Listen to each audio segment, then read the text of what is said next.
जय श्रीराम.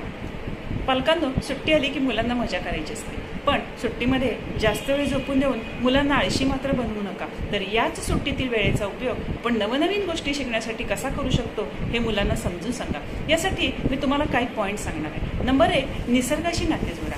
यामध्ये मुलांसाठी छोट्या छोट्या सहली अरेंज करा किंवा गच्चीमध्ये एखादे रोप लावून त्याची काळजी कशी घ्यावी हे मुलाला नक्की शिकवा. नंबर 2, सर्जनशील खेळ शिकवा. यामध्ये ओरिगामीमधून विविध प्रकारच्या वस्तू तयार करणे किंवा प्राणी तयार करणे, शिवाय ड्रॉइंग काढणे यामधून मुलांच्या कल्पनाशक्तीला वाव मिळतो. नंबर 3, मुलांमध्ये वाचनाची आवड निर्माण करा.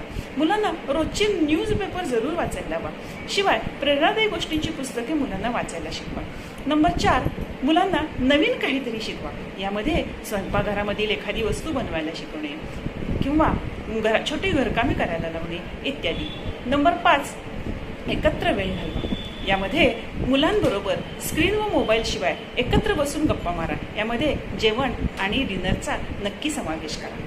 आणि नंबर 6, मुलांशी भावनिक नाते जोडा. यामध्ये मुलांबरोबर फक्त आणि फक्त गप्पा मारा.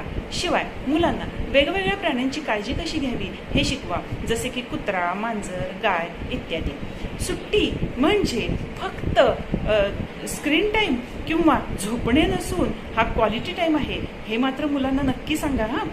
वरीलपैकी कोणत्या गोष्टी तुम्ही करणार आहात हे मला कमेंट्समध्ये जरूर करा. धन्यवाद.